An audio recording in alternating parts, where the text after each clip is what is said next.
Hello and welcome back to the Lotus Eaters election live stream. I'm very pleased to have Academic Agent, Count Dankula, obviously myself, Harry, the Victorian schoolmaster, and Mr. H. And we've also got, zooming into us, Professor Ed Dutton as well. Hello. We can't hear you. Someone turn the volume on. His mic is muted, Ed. Ed. My mic, can you hear There me it now? is. We can hear you. Yes, we can. All right, okay. Well, I've been having all these screens all over the place, and I was so excited I almost forgot about this Lotus Eaters thing I was down to do. That's nice to hear. And then We suddenly really appreciate it, Ed. Fortunately, it was delayed by 10 minutes. Otherwise, I'd have been buggered. But so they've had the first result in from Sunderland, and it's Reform a second. And narrowly so, 11,000 for Reform, 18,000 for Labour. So I do wonder if they're going to get more than the 13. I hope so, yeah. Being prognosticated. What do you make of the whole thing so far? Obviously, we've got this exit poll, and I'm not sure if you heard from Dan and Alex about the fact that lots of these seats are going to be so marginal that it's actually going to be potentially quite an inaccurate exit poll. What do you think of it all? Yeah, what's this background noise? Is that me or is that you? I think it's you. I can't hear anything. Well, I don't know what it is, but anyway, boomer tech issues and all that. We've got some of those ourselves. So you were quite delayed. But anyway, cheers. Cheers. Is there everybody. anything to drink for? Are we celebrating? Zero seats may be dead. Well, I know 0 seats didn't happen, and that's very upsetting for AA. And look at him there. Look at his little face there. I mean, he's not happy. but I think we can celebrate that we can celebrate that 130 seats, which is what is predicted, is a punishment beating, isn't it? I mean, that's the kind of thing that's like if you broke the law in Free Derry and they kneecap you. I mean, that's a serious punishment for their treason. It's not as much of a punishment as we'd like. No, I get the impression. I don't know. I mean, obviously, I'm not there. I'm not on the ground listening to things. But people that are have been talking to me tonight from Nottinghamshire, places like this, have been saying that their feeling is that there is a real movement for reform.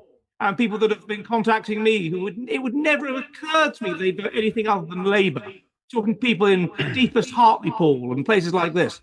And they've always voted Labour, and they're saying they voted for reform.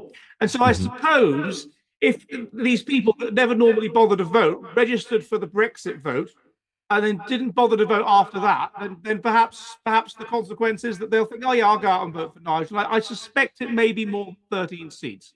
I think pretty much everyone here has had a similar sort of sentiment, haven't we? Yeah. The cope has been strong, yes. If you say so, yeah. But no, I think that lots more people have become politically engaged and are voting reform. I don't think it's necessarily going to be enough, but it's at least something, I suppose. Even though I have sort of my hesitations about reform as a party and also some of the signalling that Nigel Farage has been doing recently. I'm not sure, Ed, if you saw him on Question Time. He was sort of pandering to the left-wing paradigm and answering through that frame, which concerns me a little bit. Yeah, this is a problem. I mean, you say the cope, but I suppose, yeah, on the one hand, under our electoral system, 13 seats is significant. It's as significant perhaps as Labour when Labour first made their breakthrough in. Someone's got me playing back to myself at your end. I don't mind listening to my own voice. I'm quite narcissistic. It's quite distracting to hear my own voice played back in a kind of echo. It's definitely at your end. While this is being solved, shall I talk to Dank a little bit about the SNP getting 10 seats, because that is the almost 0 seats that is quite heartening, really, isn't it? We can take some solace. I was so focused on the 0 seats thing that I completely forgot that the SNP were part of this, probably because I wish they weren't. But 10 seats, that's what they get.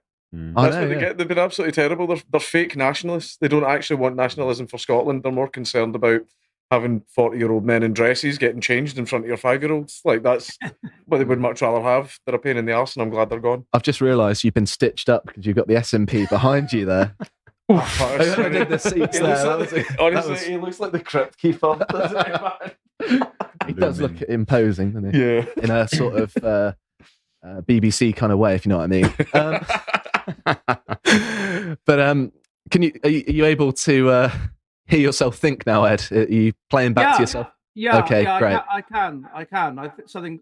I think that Dankula sort of did some magic there, and I can no longer hear my own echo. So I think that's good news. But it's true. I mean, it's reform is. I almost felt that or rather my proxy voter, my father, voted for them through gritted teeth. You know, holding one's nose, because I do think that under Tice, certainly their treatment of anybody that was remotely dissident, anybody that basically anyone that has a bit of a personality. I mean, the kind of people that are going to dissent from the managerial regime, that are going to dissent from the head girl regime that we have in this country, are not going to be the kind of people that are going to be concerned about the niceties of people's feelings and of offensive language. Okay, they're not going to go as far as that actor that Channel 4 employed to try and make the Reform Party look bad in Clacton. But they're going to go there. They're going to say what they think, and I think that reform should welcome that people are honest and whatever. And if in the past someone said something a bit dodgy that they regard as offensive, or hope not hate regards as offensive, I say that's a good thing. It shouldn't mean that they should have their candidacy taken away, as happened to Beau. It should be, great, we'll put more resources your way because you do challenge the system. And if their address and they're on the BNP membership list and their address and name is there, well, God's sake, that was years and years ago. And they were just that was the only party at the time that they might think that was really challenging the new Labour Cromwellian dictatorship. So it's absolutely ridiculous for them to refuse to be involved with people because of past views expressed or whatever, when this is what the ordinary chap down the pub thinks, and the ordinary chap down the pub should be represented in Parliament. So I am concerned about that direction of the party and some of the things that Farage has done. But on the other hand, he's perhaps playing a long game, you know, like making Camilla acceptable to the British people, something like that. Is that a comparison? I don't know. And so he has to be careful. But yeah, it is annoying that Tice, who was the cuck in chief with regard to all this, and was removing all these candidates, he's standing in Boston, Skegness. He's likely to win. And a chap that I was friends with at university, we were both on Derby University student theatre exec, Matt Warman, is the member of Parliament for Boston, Skegness, and he's a nice enough chap. And it's looking like he's going to lose his seat, this fellow, which is a shame. But it would be interesting because the only people that anyone's heard of that are reform candidates are either Farage, Tice, or the people that have been chucked out for being based or disowned. So who are these people that are going to be elected? I don't know who they are. I mean, no one who. It would be interesting. Who are they? I think that's a good question for the panel here, because we've sort of been speculating which reform seats are going to be won. Because if it's questionable for Tice and Lee Anderson potentially, then is it some of these diversity candidates that have been flown in potentially? Yeah. What does everyone think? It may be diversity candidates. I would not be shocked if it is local people for their local constituencies who've decided to stand up on behalf of reform. It might be the diversity. It might just be people that you and I have never heard of who've run a local election the way that elections tend to be run in the UK, where they'll go, well, I'm a guy from around here. I've been here my entire life. You all like me. I like this place, so vote for me. That's how most of it goes. Absolutely. Anyone else? Like the chap that was elected for Kidderminster in 2001 and 2005. I think his name was Dr. Taylor, and he was just some local chap, no political experience. He'd never been a councillor, nothing. But he was just popular locally, and people were concerned about the closing of Kidderminster Hospital. So a based version of Dr. Taylor.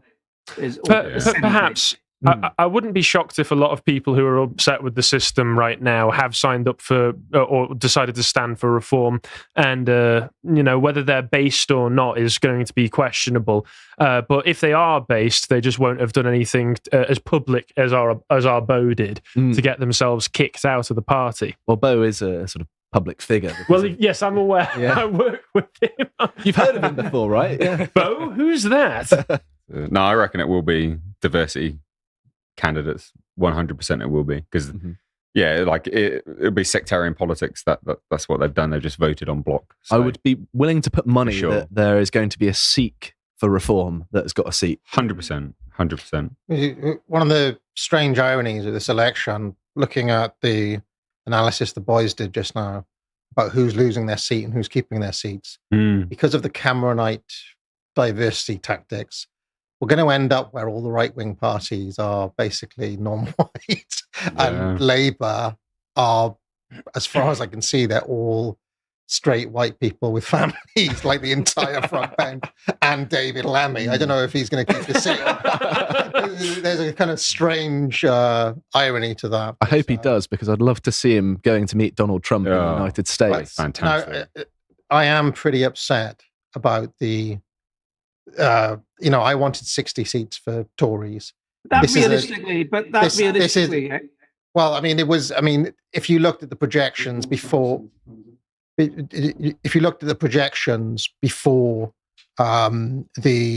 election, some had the Tories down on 60. Most of them had them at, somewhere between 60 and 90. They've basically doubled that.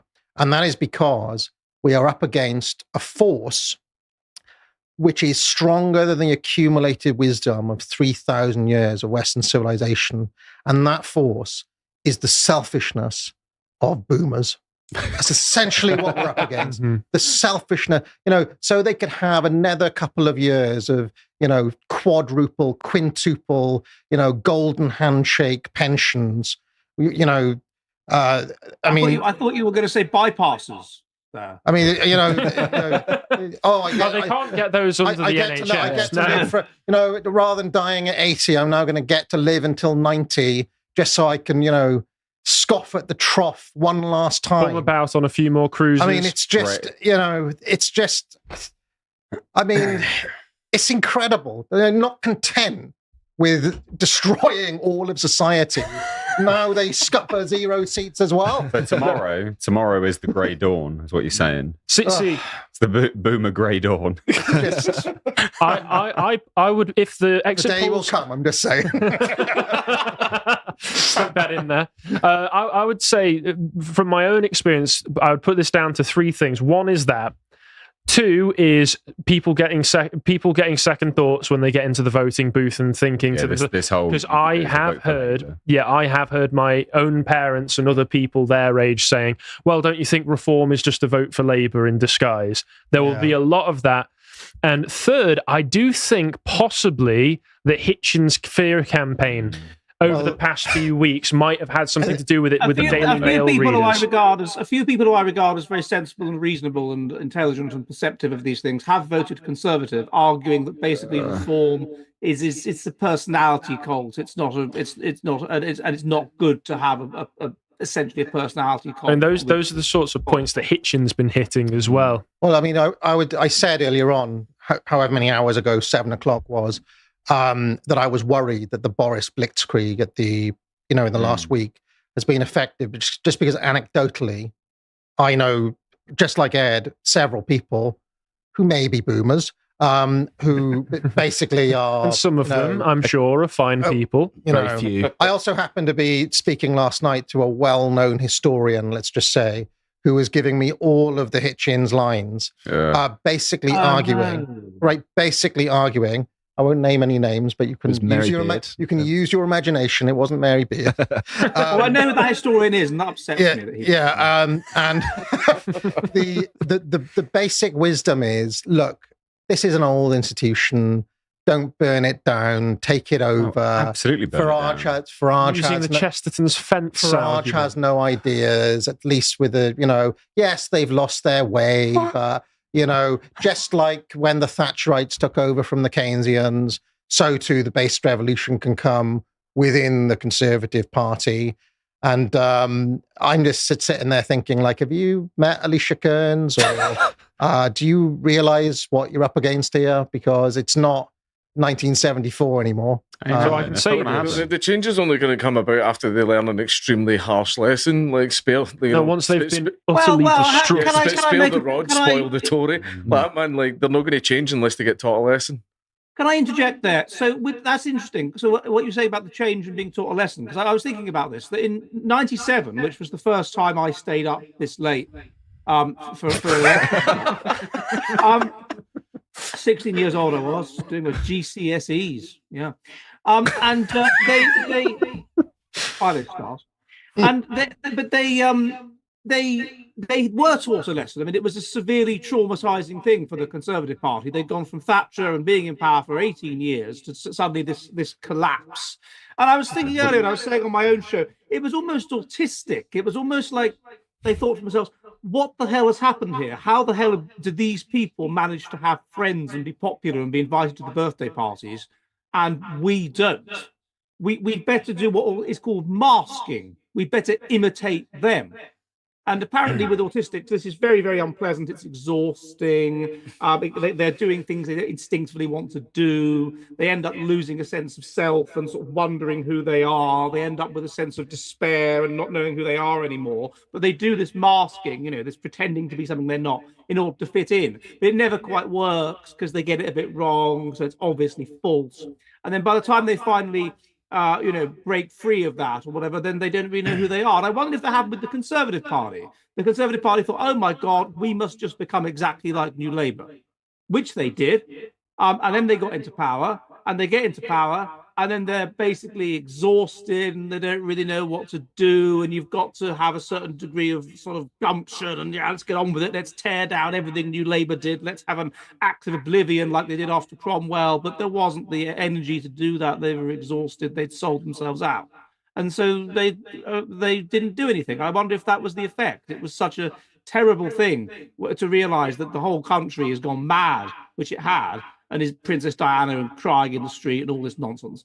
That they just sort of lost themselves by trying to imitate something they were not, and they've been doing so ever since. I have to say though, Ed. I mean, as interesting as that thesis is, I don't believe for a second that David Cameron was masking. No, I think his proudest achievement ever is gay marriage. He said so. I was watching a Putin documentary where he was literally boasting about going into Putin's office after Putin was raging about I'm trying to remember I think Crimea at the time, and he was like, and it was then I confronted him on the issue of gay rights. He said triumphantly, and you could just tell that he wasn't acting, that this is his core belief. Now, that man would never go into Putin's office and talk about gay rights. You just know he wouldn't.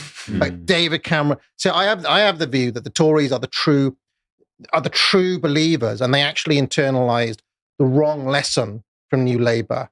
New Labour were doing this thing where they strafed right, and they did all they gatekeep to their left, keep all the commies out, and then do some socially conservative stuff to get people in the middle to vote for them. The Tory version of that resulted in the Tories actually becoming the true social justice warriors, which is why the entirety of wokery has come under the Tories, because they are actually, in my view, the true believers. I say that's a good point. You're saying that the Tories were kind of defeated by New Labour. They were overcompensating for their loss by being overly left wing on certain social issues, with a hope that this would get them back in a way that Labour would never have dared to do. Labour would never have dared. But also, Ed, I think that they, in a strange way, believe that stuff more. They believe it more. Yeah, see, I think all of that is predicated on the premise that these people are, these institutional parties are not captured by globalists. And they are. Yeah, well, so I actually don't. I mean, I take that as just what I mean. Yeah, that's what I mean. Like, so that'd be good if it was that, actually. But I think there's powers above them which are controlling them on that degree. I think it's a little bit suspect that Obama just randomly turns up at number 10. And then Rishi, a few weeks later, is like, oh, it's just snap election, mate. Yeah, that's true as well. That's like, oh, okay, then. Oh, what, is this all under the guise to bring Labour in so Labour can then introduce mass socialist policies and go, we've got a mandate, we've been voted in. We're going to bring in these 15-minute cities, we're going to do this, we're going to do that. It's literally, they're both the same. Here's both a little controlled by the same experiment people can run in the audience. If you Google heir to Blair, what comes up in the Google suggestions? David Cameron. Yeah, there you go. And Wikipedia, political positions of David Cameron. Open democracy, David Cameron truly is the heir to Tony Blair. I mean, everyone's saying it. He believed it. I think he might have even repeated those exact words, didn't he, at some point, that I am the heir to Blair. I don't know. Probably. I might be misremembering. Well, I mean, that article that he wrote for the Times where he talks about how in 2005 he gayified the Tory party, more so than it was already the gayest party ever, presumably. Well, we know these things. We have insider information from the Tory party conference, yeah. Yes, and that seems to have been explicitly a response to what he saw as Blairism, as the primary ideology behind Blairism that he decided to lean into, and as Nima points out here, was probably already a true believer of in the first place, whereas some of the more unionist tendencies of the Labour Party make them more pragmatic and willing to be just deceptive bastards who will say one thing and then do the complete opposite thing. Blair is far more cynical than David Cameron. It's got to be quite complicated for Cameron psychologically. It's a very interesting balance. He's from this incredibly privileged background with loads and loads of money, and he goes to Eton, but yet his father was born without any legs. What does that do to you? That your father's just legless constantly. Like I don't mean in a drunk way, but I mean, the Blackadder joke. Are you sure he wasn't both? He may have been. I don't know. It's a reason to drink, isn't it? If he was a legless man, as you're implying, but he was certainly legless. He was born with like tiny little legs, with just like the top of your legs with their feet. And like a Mr. How did he Man. manage to conceive the weird Cameron? thing is, I don't know if this is true. But it is true. He's been serious. If you read his autobiography, then it is true.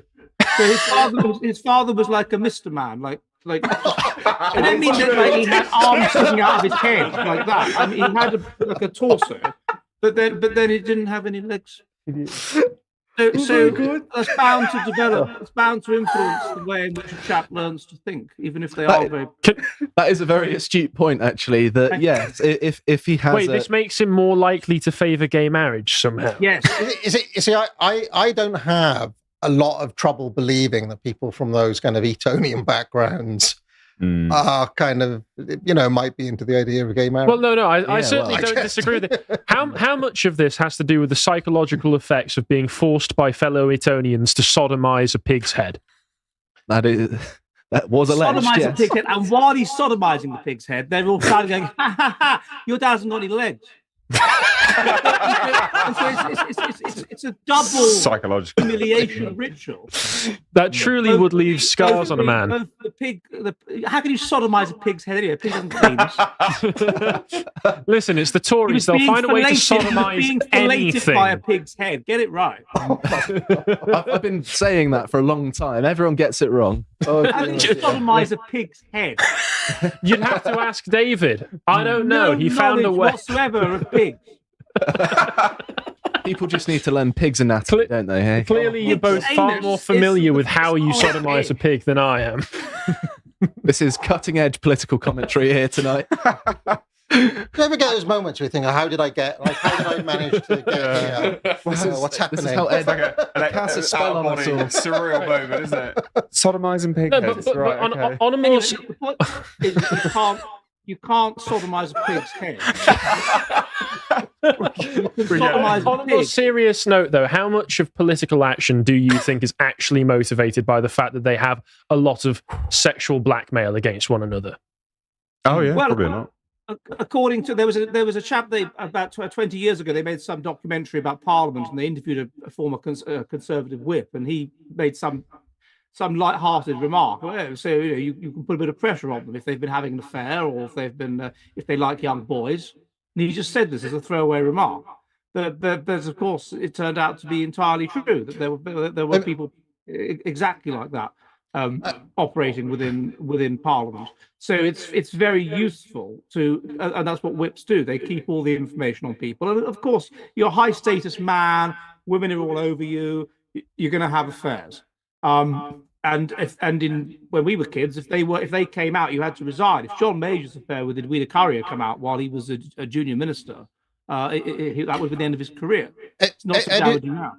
Ed, do you think it's fair to say that on average, the typical Tory MP is kinkier than the typical Labour. I imagine that the Labour lot are very vanilla, kind of married, quite repressed, stiff and prudish. Yes. I mean, I even remember Blair was the first. What was he? The first prime minister with kids in office and all this sort of stuff. Like he had the kids living at number 10, and that, in a strange way, they live family values more than.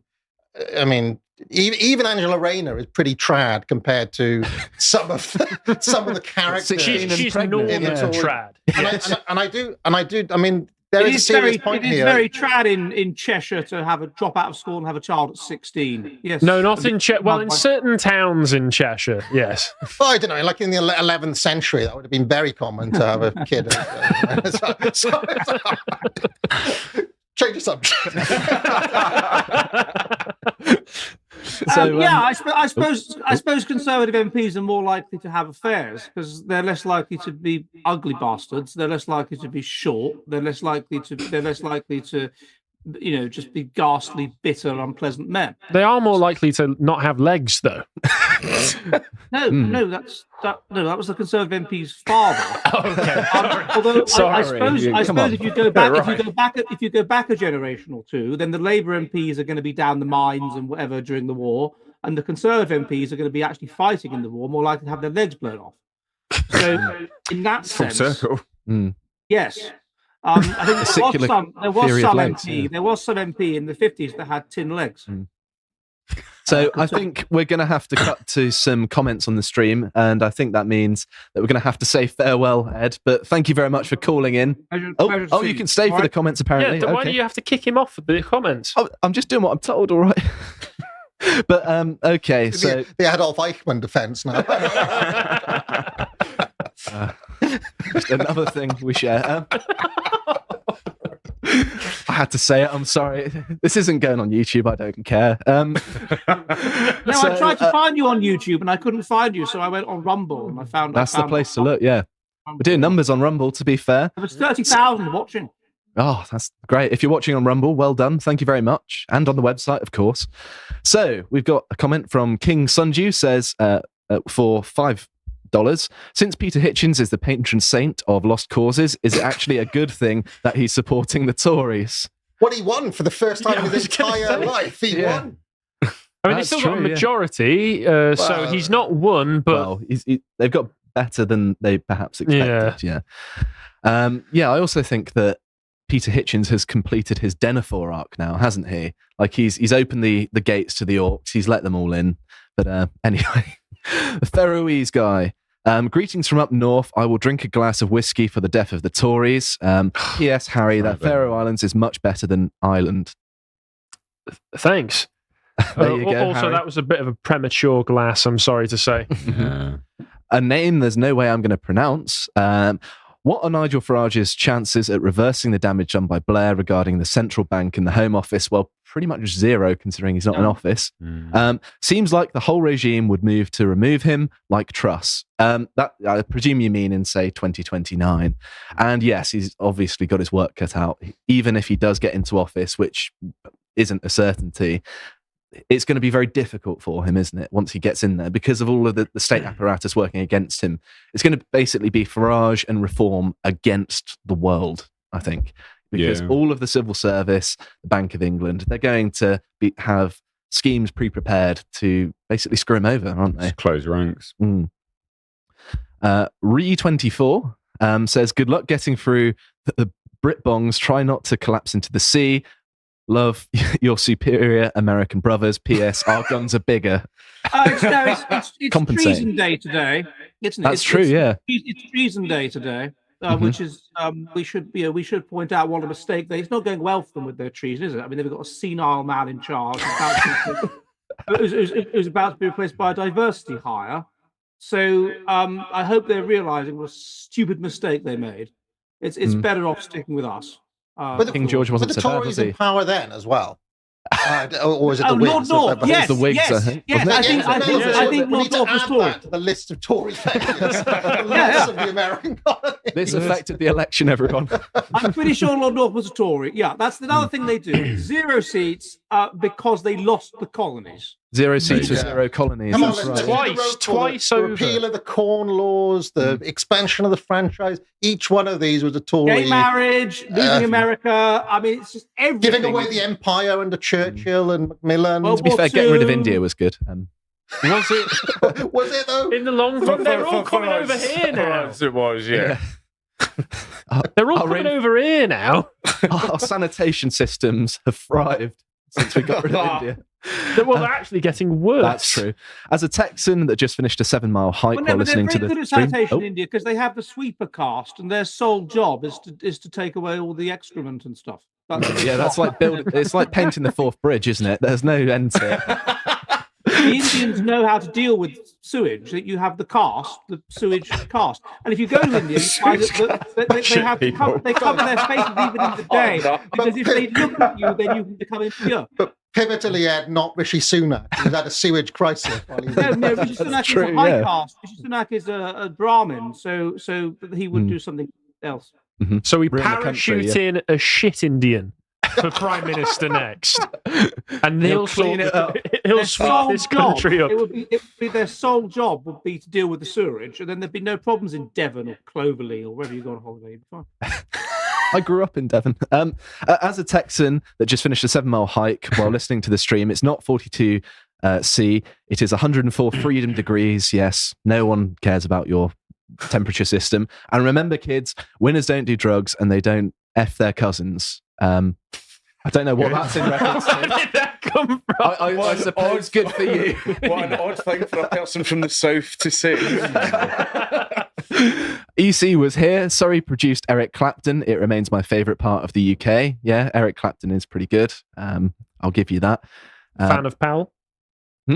Fan of Powell, Eric Clapton was. Oh, yeah, of course, yeah. Yeah, he got drunk on stage in the 1970s and said that they needed to get rid of all of the... And then said that you should all support Powell. Well, yeah. Mr. X Charles says, Nice. I voted reform as a young man, but one policy that isn't right is increasing criminal sentencing on substances like weed. I think legalised plus VAT could help fund their ambitious tax cuts. Thoughts? Yeah. Yeah, He voted not the reform tax, as a though. young man. Does it mean he voted reform quite a long time ago? Because I doubt yeah. that. That's how I read it as well. They had a time machine or something. So was Eric Clapton dog whistling, like The White Room and all this sort of stuff?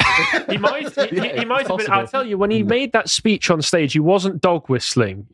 He was just it's a lot saying more, it. yeah. Has he remained based all the way? He still through, is, right? yeah. Yeah, he's still based. Should get him into the It's podcast. because of Eric Clapton that Rock Against Racism formed.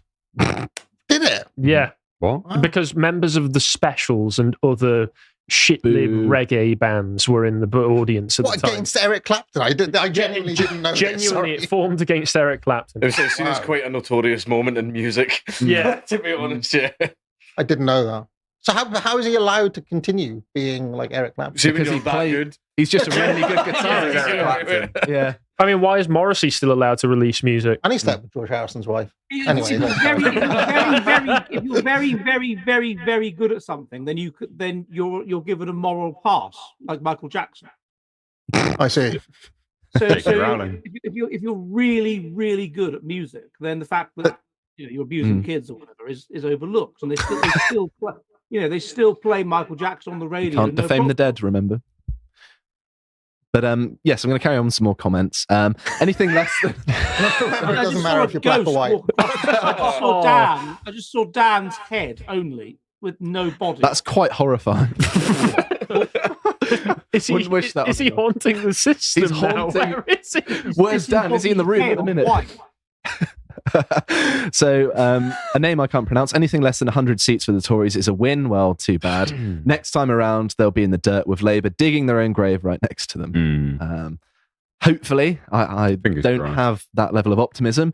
Copper Canada, if Reform wins, can you get His Majesty to dissolve the Canadian Parliament and rule us like he's meant to? Well, I'm afraid that's looking pretty unlikely, but I like the sentiment. Imagine how desperate you've got to be in Canada to want to be ruled by this country. Yeah. Well, they've also been flooded by Indians, as far as I'm aware, at the that's moment. Yeah. Yes. It could be worse, everyone. If you're watching in Britain, we could be Canada. So there is that. If you're in Canada, we're very sorry. Hypnotized X. I want to know how Josh will celebrate if Rishi loses his seat. I'm going to get hammered. But it looks like he won't. He probably won't, yeah. So it looks like I'm going to have to be sober. They Thanks, did give Rishi. Hillary Clinton 99% mine, didn't they? Or 98%. That's true, yeah. So it's still on the cards, isn't it? That's a random name, said, as an immigrant who is fully assimilated in Canadian society, I despise immigrants who hate the West. Average Why immigrant. are these Canadians watching your show on the British election, sending in things? Because Canadians still feel a sense of, camaraderie and sort of Kinship. sentimental, and they have a kinship with Britain, don't they? And I've got family in Canada. Lots of people have family in Britain, and vice versa. Except Quebec, they can keep them. Yeah. They're French, aren't they? So, sorry to mention the French, everyone. Traveling Tortoise for $10 says, I watched a 40k YouTuber get into politics today, and he described everyone except Keir Starmer as chaos and Keir Starmer as a rebuked Gilly man. It was surreal. I don't know what that is. I Carl to translate. Disagree. I don't speak nerd. Davey Verse says, good work so far, lads. Get yourself a pizza. Thank you very much. That's very kind of you. They just put Penny Mordaunt in a swimming costume on one of the screens that I'm seeing. Dear Lord. I don't get it That's why I personally. laughed. She's built like a mini fridge. Why are people so thirsty for an attractive politician? For a politician, she's all right, I think But you don't pretty- have That's pretty- why I don't thirst over any politician, do politician. She's you? built like a rugby player. I don't know what you mean. pretty in a bikini. I tell you what, one of the most demoralizing things in my entire YouTube career. Remember, I put out that video about Alicia Kearns. Yes. Literally a third of the comments was, would. What What kind of audience are you attracting I mean, these days? I don't know. but- Nima, if you had to, Sweller or Pretty? Oh, Gordon Bennett. It's got to be pretty, over Braverman. Yeah. Huge buttocks. About 1/3 posterior.